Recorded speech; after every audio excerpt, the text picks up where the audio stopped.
practically, who was clinically dead, was brought back to life, literally. They prayed to Jesus Christ, if you like, and, they claimed that it was due to his power that... This individual was certified by 2 surgeons that he's dead as a dodo, finished.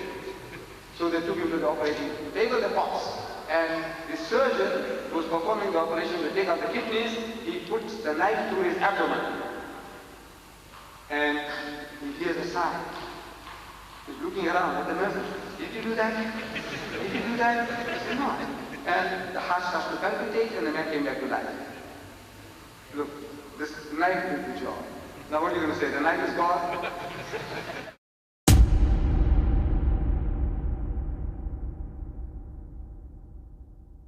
During a lecture in England, Ahmed Deedat received a question from a female audience member about a Christian friend's direct testimony about a deceased family member who was brought back to life, claiming it was the power of Jesus Christ. And again, Ahmed Deedat responded with a truly astonishing answer. Here's the full clip, ladies and gentlemen. The next question from Sister, please. Assalamu alaikum. Brother Deedat, I'd like to ask you something to do with Christians.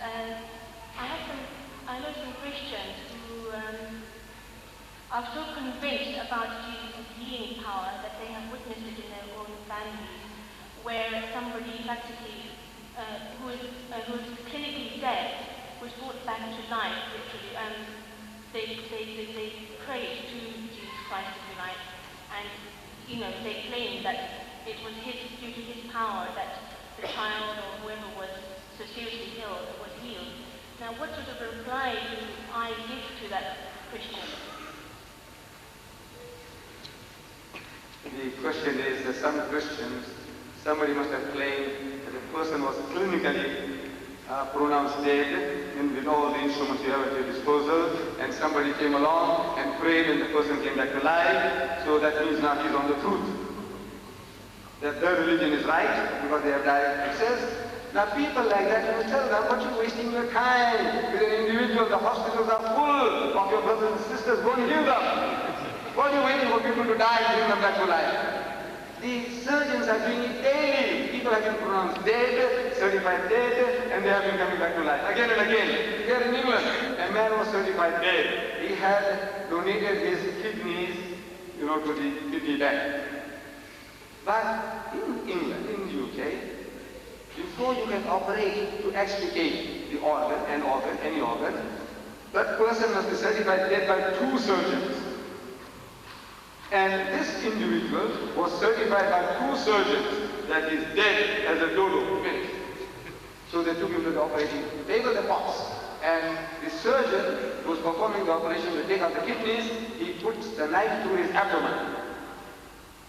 And he hears a sigh. He's looking around at the nurses. Did you do that? Did you do that? He said, no. And the heart starts to palpitate and the man came back to life. Look, this knife did the job. Now what are you going to say? The knife is gone? No, look, these things are happening daily. Daily they pronounce people dead. In the Food City Hospital in South Africa, one of the most prominent hospitals in the country, where Kristen operates heart transplants. A white woman was certified dead, put into the mortuary, certified dead. Next morning she comes out alive. Who performed the miracle? That's happening daily. These mistakes are being made. So somebody, by the way, comes along, says, wake up, and the guy wakes up. So what, am I God? What? No, it's a coincidence. Things do happen. So tell them, if they claim all these heavenly powers of healing people, they say, what are you wasting time?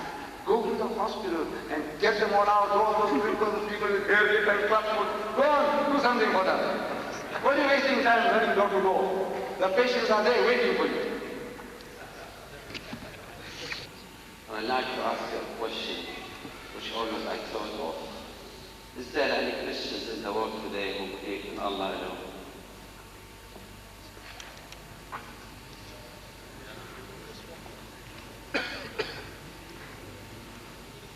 The question that you have heard, whether there are any Christians in the world who believe in Allah alone. Yes, there are. See, there is a group of people in Britain also you call them Unitarians. They believe in the oneness of Allah. But while they believe in the oneness of Allah, they think it is in the Bible, and which is so. The Bible doesn't teach Trinity. It doesn't. It doesn't teach the multiplicity of God. It doesn't. So they read the Bible and say, look, the unity is there, and it is there. It is in the Bible. So they feel they are still Christians. They believe in one Allah, but they still think that they are Christians. And there is no need for them to become Muslims. So our problem is that these people have come so close to us. See? They reject Trinity. There's another group of people called themselves Jehovah's Witnesses. They say that God is one. God is not a triune God. Now, there's a secret. As soon as a person accepts what you say, we must congratulate the man. Now, that is where you lead in Islam. Agreement. As soon as the man says he believes in Allah, he says he doesn't believe in Trinity. He doesn't believe that Jesus is God. It's a congratulation. Look, our main problem is over with that person. The biggest stumbling block is the divinity of Christ, that Jesus is God, or the Trinity, 3 in 1. As soon as the man renounces that, he's coming closer to you, accept him with open arms. And this is the secret Allah is giving us in the Quran. قُلْ tell them, يَا أَهْلَ الْكِتَابِ, you people of the book, تَعَالَوْا come إِلَى كَلِمَةٍ سَوَاءٍ بَيْنَنَا وَبَيْنَكُمْ, that we come to common terms, that's between us and you. Let us get onto a common platform.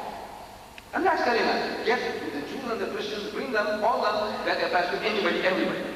Get on to anybody, everybody onto a common platform, a common agreement on anything. In this case, this is number one, Allah na'budu illallah, that we worship none but Allah. Yes, he believes in Allah. So now is the concept. In his concept he might be mixed up. He believes in one God, but who's that one God? Some of them might say that is Jesus Christ. The Hindu says it's Rama. Some says everybody says there is one God. Nobody says there are 3 gods. Even a Trinitarian, this is 3 in 1.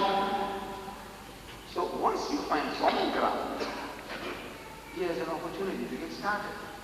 The man says, I don't believe in God. You know he's a very good customer. Did you know that? He's the best customer we have are the atheists. He's the best customer. He's taken the first step in the direction of Islam. He is nearer to you than the Jew, and the Christian, and the Hindu, the atheist. We say kafir, the one who said, I don't believe in God, among the Western. I'm not talking about the mushriks of Makkah. I'm talking about the modern day atheist. The atheist means one who says there is no God. That person is taken the first step in the direction of Islam. If you recognize it. But we don't. We're going to fight. You're going to go to hell. I said, congratulations. It's amazing. This guy did that. He must be off his rocker. You congratulating a kafir? I said, yes. He said, why? Look, I tell you. I said, you know, congratulations. He's shocked. He shocked himself. When I congratulated him, because he expected to fight. And I don't fight. I said, congratulations. You know why? I said, if you said you were a Muslim, no congratulations. You know why? Because your father was a Muslim, your mother was a Muslim. You are a Muslim, so what did you do? You were born in it. Did you deserve anything? Congratulations for that? No. You say you're a Christian. No congratulations. Your father was a Christian, your mother was a Christian. Right? This is right. So what did you do? Nothing, you were born in it. But if you say you are an atheist, congratulations. He said, why? I said, you have been thinking. What made you say there is no God? You are thinking. What are you thinking? You think from your background, your own experience. And your own experience was that in your own you were given a concept of God which was anthropomorphic, meaning thinking of God after your own pattern, that God is like a man. That's how you read the Bible. See, the Christian Bible, the first book of Genesis, it starts about the creation of Adam and Eve. We also have that story, but listen to this, I'm giving the Christian. That Allah Ta'ala creates Adam and Eve, and He puts them in the garden. He says, in the garden, eat anything, everything of the fruits in the garden, except the tree in the midst of the garden. That tree thou shalt not eat, because the day that thou eatest thereof thou shalt surely die. Finish. and shaitan make things facing into them, and they act. And when they act, this was supposed to be the tree of knowledge according to the Bible. So the knowledge came to them that they were naked. Prior to that, they were living in felicity, innocent. They didn't know that they were naked. Now they know that they're naked. So they started plucking leaves to cover themselves. And then Adam heard the footsteps of God walking in the garden in the cool of the day. Boom, boom, boom. You know the mighty King Kong. Boom, boom, boom. So he heard the footsteps of God walking in the garden. That's what the Bible says. Now while I'm talking, you can visualize the scene. Monkey chant, millions and millions of times bigger than that. The earth must have shook. Boom, boom, boom. So Adam heard the footsteps and he hid himself in the bushes. He hid himself in the bushes. God comes and stands where Adam was a few seconds before. And he says, Adam, Adam, where art thou? Look, this poor man didn't know where Adam was. So Adam came through the bushes. And I'm here. So look, if you behave like that, you have enough permission. Why would you behave like that? You must have done something wrong. So you know what he says? He says, the woman that thou gavest to me, she made me to eat. You know, in other words, blaming Allah. If you didn't give me that woman, I would be in trouble. You are at fault. You shouldn't have given me that woman. That cow. Our part. He says, is the woman that thou gavest to me, she made me to eat. And your woman? He said, no, it's a serpent that beguiled me, passing the buck, the oldest game in the world, passing the responsibility to somebody else. Do you believe in a God like that? Do you? No. Same book, first book, Genesis. Hazrat Musa alayhi salam, he said, oh God, oh Lord, I want to see you. In the Quran, same request. Allah says, Lan tarani, you shall never see me. He is insisting in the Bible, saying, I must see you, I love you. And sometimes our naughty children, they also want something that is not good for them. They do the same thing, so he's doing the same trick with Allah. Say, Lord, I love you so much, I must see you. Say, all right, I'll do you a favor. So I'll put you between two rocks. He puts him between two rocks. He puts his hand in the opening that Musa alayhi salam can't see. Then he turns his back, he takes away his hand, and Moses saw the back of God. So he's got a backside. He's going to have a front side. It will be too horrible for Musa to see. He could have fainted. So if God has got a backside and a front side, he's got a top side and a bottom side. If there is such a God, then you have a right to demand wanting to see him. A God with a top side and a bottom side, he must be located somewhere.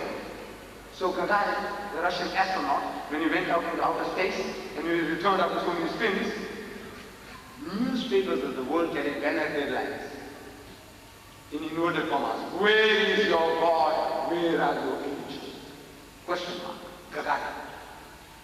So I meet a Christian missionary. I said, look at this. This guy is asking wanting to see God or to see angels. So he says, he's a fool. I said, no, he's not a fool, you are a fool. It is the concept you gave him that God told Father Christmas, sitting on some planet, with his feet dangling on the earth at his footstool, the heaven is his canopy, the loving Father in heaven, millions and millions of times bigger than man, or something like a man. It is a concept you gave him. Do you believe in a God like that? No. So, this is it. You don't believe, so he doesn't believe. He doesn't believe in a God like that. So he has taken the first step. He says, La ilaha, there is no God. First step, you have to say, what? La, why la? Yes. Just begin with La ilaha, no ilaha, there is no object of worship, there is no God. This is God, monkey God, he says no. This elephant God, he says no. This woman God, he says no. This Jesus God, he says no. The God that Moses or Adam saw in the garden, he says no. The one that Moses saw his backside, he says no. So, he's taken the first step. Making you say, love God. That's all. He said, La ilaha, should you congratulations? No. We have to learn with the Jew, with the Christian, with the Hindu, atheist, agnostic, anybody, everybody. This is a secret. Try and find common ground from where to start. And there is, if you put on your thinking that there isn't a person with whom you can't get started on that level. Whatever he says, try and find a common ground and get off from there, get off from there.